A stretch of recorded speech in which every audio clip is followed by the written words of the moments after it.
আসসালামু আলাইকুম সুপ্রিয় দর্শক, স্বাগত জানাচ্ছি স্বাস্থ্য বিষয়ক নতুন একটি YouTube channel health assist by Razzak.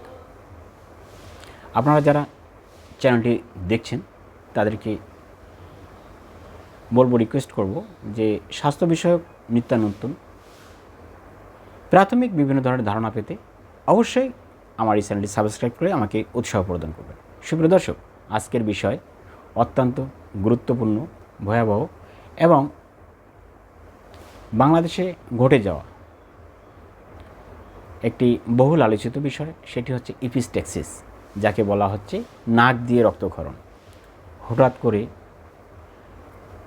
কারণে অকারণে যে কারোরই শরীর থেকে রক্তক্ষরণ হতে পারে, বিভিন্ন ধরনের কারণে হতে পারে। হাইপার টেনশনের কারণে হতে পারে, যার উচ্চ রক্তচাপ রয়েছে সেই ক্ষেত্রে হতে পারে। নাকে আঘাত লাগার কারণে হতে পারে, বংশগত কারণে হতে পারে, খেলতে গিয়ে হঠাৎ পড়ে গেলেন সেক্ষেত্রে হতে পারে। নাকের ভিতর কোনো ফরেন পার্টিকেল কিংবা বাইরের কোনো বস্তু ঢুকে গেল সেটা হতে পারে। অ্যালার্জিক রাইনাইটিসের কারণে হতে পারে। অতিরিক্ত সর্দি কিংবা রানি নোজ, ঘন ঘন নাক দিয়ে পানি আসার কারণে হতে পারে। নাকের আবরণ ক্ষতিগ্রস্ত হওয়ার পরে হতে পারে। অনেক সময় নাকের ভেতরের আঘাত পেয়ে যে নরম যে আবরণটা রয়েছে সেটা কিন্তু ছিঁড়ে যাওয়ার কারণও হতে পারে। তো ডিপথেরিয়া নামক আরেক ধরনের ডিজিজ, এই ধরনের কারণেও কিন্তু নাক দিয়ে রক্তক্ষরণ হতে পারে। তো আঘাতজনিত কারণের কথা তো বললামই, এবং এই সকল কারণকে অপেক্ষা করে কোনো কারণ ছাড়াই অজানা কোনো কারণেও নাক দিয়ে রক্তক্ষরণ হতে পারে। আবার যারা পূর্ণবয়স্ক তাদের ক্ষেত্রে দেখা গেল যে সাইনোসাইটিস, করনিক সাইনোসাইটিস, আর প্লেয়িং বক্সিং, অনেকে বক্সিং যারা খেলে তাদের ক্ষেত্রে হতে পারে। হেড ইঞ্জুরি সেটার ক্ষেত্রে হতে পারে। অ্যাক্সিডেন্টাল ইঞ্জুরি সেটার ক্ষেত্রে হতে পারে। আর হাইপার টেনশনের কথা তো বললামই। আর ভয়াবহ আরেকটি কারণ রয়েছে যেটা আমরা আপনাদেরকে সামনে হয়তো আলোচনা করব, সেটা হচ্ছে ম্যালিগন্যান্ট গ্রোথ, মানে ক্যান্সারের জীবাণু যদি কোনো গ্রোথ করে, বিশেষ করে নাকে, সেক্ষেত্রেও নাক দিয়ে রক্তক্ষরণ হতে পারে। কারণ তো অনেকগুলাই। তো আমরা প্রাইমারি স্টেজে যে কারণগুলো না বললে নয়, সেই কারণগুলো আপনাদের সামনে একটু আলোচনা করব।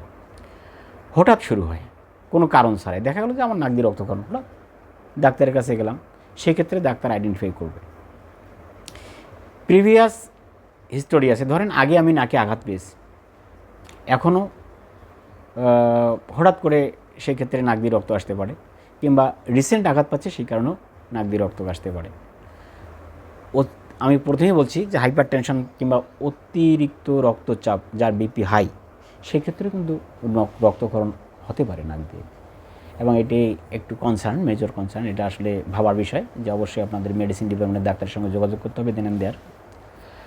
আর রক্তপাত বিভিন্ন ধরনের হতে পারে, মাইল্ড, মডারেট, সিভিয়ার। সেক্ষেত্রে মাইল্ড হলে হালকা, মডারেট হলে মাঝামাঝি, সিভিয়ার হলে অতিরিক্ত বেশি। আর সিভিয়ার ব্লিডিং রোগীদের ক্ষেত্রে অনেক সময় অজ্ঞান হয়ে যেতে পারে, সেটা আপনাদের মাথায় রাখতে হবে।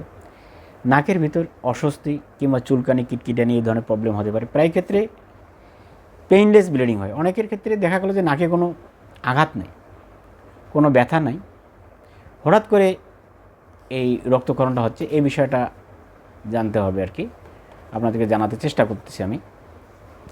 যদি বাচ্চাদের ক্ষেত্রে হয়, মাইল্ড টু মডারেট বা হালকা কিংবা একটু বেশি হতে পারে, তবে কিছুক্ষণ নাক চেপে ধরে রাখতে পারেন। আর অনেকের বাসায় ফ্রিজ রয়েছে, সেক্ষেত্রে ফ্রিজের ঠান্ডা একটু যদি নাকের ভিতরে কিংবা বহিরাংশে, বাইরের অংশে একটু চেপে ধরেন, তাহলে দ্রুত নাকের রক্তক্ষরণটা বন্ধ হয়ে যাবে। উচ্চ রক্তচাপের ক্ষেত্রে অবশ্যই মেডিসিন ডিপার্টমেন্টের কিংবা অভিজ্ঞ, যদি পাওয়া না যায় মেডিসিন ডিপার্টমেন্টের অভিজ্ঞ রেজিস্টার্ড চিকিৎসকের পরামর্শ অনুযায়ী তৎক্ষণাৎ হাইপার টেনশন কিংবা উচ্চ রক্তচাপ কমানোর ওষুধ খেতে হবে। আর ট্রিটমেন্টের ক্ষেত্রে নেজাল প্যাক পাওয়া যায়, সেটা আপনারা ব্যবহার করতে পারেন। তবে রক্তক্ষরণ যে কোনো কারণেই হোক না কেন, আপনারা যদি ডাক্তার না পেয়ে থাকেন, দ্রুত যদি বন্ধ হয়ে যায় ভালো কথা। আর দ্রুত যদি বন্ধ না হয়, সেক্ষেত্রে আপনারা অবশ্যই হাসপাতালে অ্যাডমিশন করাবেন। কারণ আইডেন্টিফাই করে তারপর সঠিক চিকিৎসা প্রদান করা হবে। হাসপাতালে অ্যাডমিশন করার পরে তারা যদি কারণ সঠিকভাবে আইডেন্টিফাই না করে, তো অবশ্যই একজন ইএনটি অথবা নাক কান গলা ডিপার্টমেন্টের ডাক্তারের সঙ্গে কনসাল্ট করবেন, পরামর্শ নেবেন এবং সঠিক চিকিৎসা গ্রহণ করবেন, যাতে করে এই ধরনের সমস্যাগুলো পুনরায় যেন আর পুনরাবৃত্তি না হয়। তো যাই হোক, আজকের পর্বটি পর্যন্তই। আপনাদের সকলের সুস্বাস্থ্য, মঙ্গল এবং সুদীর্ঘ জীবন কামনা করে শেষ করছি। ভালো থাকবেন সকলেই, সুস্থ থাকবেন। আসসালামু আলাইকুম, আল্লাহ হাফেজ।